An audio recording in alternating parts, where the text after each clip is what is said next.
ang pag-aprobaho ng 6.79 trillion pesos na national budget dyan sa may Kamara de Representantes. Bambuan, kumusta dyan? Inaprobahan na ng House of Representatives sa ikatlo at huling pagbasa ang panukalang 6.79 trillion na 2026 national budget kahapon.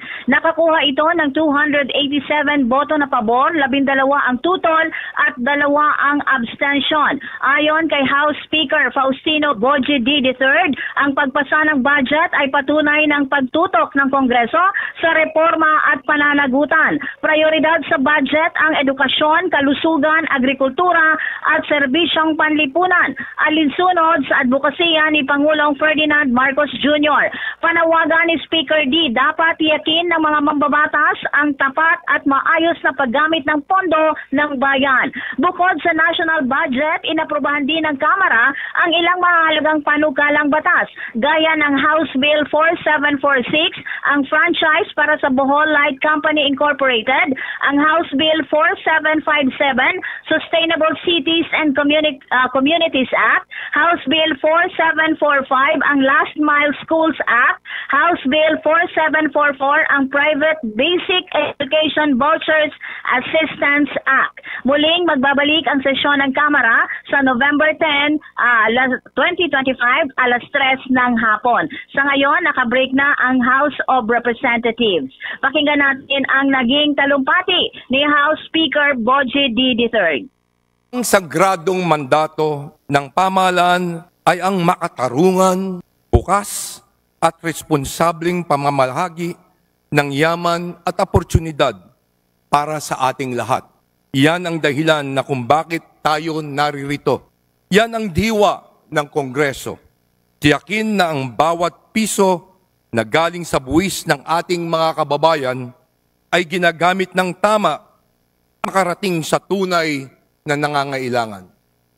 Alam natin na binabantayan tayo ng buong sambayanan. Tama lang po ito sapagkat ang pinag-uusapan natin ay ang pera ng bayan at tiwala ng ating mga mamamayan.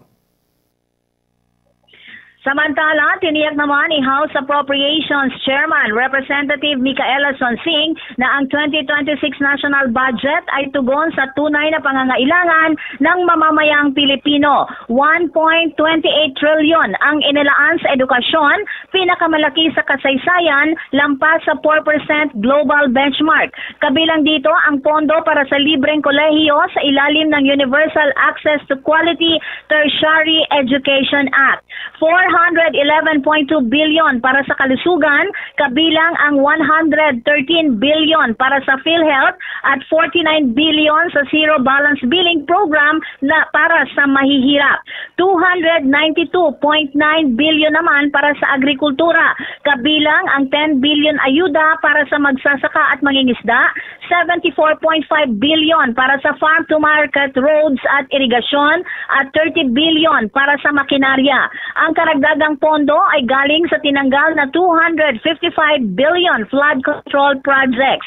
Ayon kay Sonsing, wala nang infrastructure projects na maaaring pondohan mula sa unprogrammed appropriations maliban na lang kung may dagdag na kita ang gobyerno. Ipinaalala din niya na hindi bahagi ng national budget ang unprogrammed appropriations at hindi ito otomatikong mapopondohan. Pakinggan natin si House of Representative Appropriations Panel Chair, Representative Micaela Sonsing. Po natin maaaring tanggalin ang unprogrammed appropriations sa ilalim ng FAPS sapagkat hindi po natin pwedeng talikuran ang ating mga napagkasundoan sa international na level.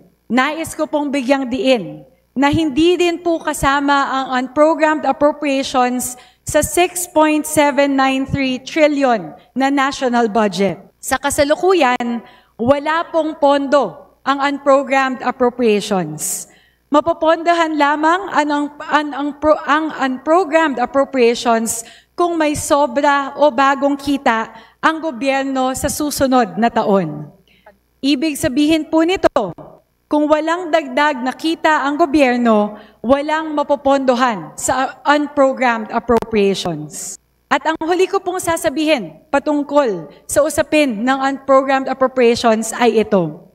Sisiguraduhin po ng inyong Kongreso na hindi maaabuso ang unprogrammed appropriations sa taong 2026. Po natin Si Representative Micaela Swansing. Mula sa Kamara, Bombo Anali Montaño Soberano nag-uulat. And this is Bombo Radio Philippines, the #1 and most trusted source of news and information. Basta Radio, Bombo!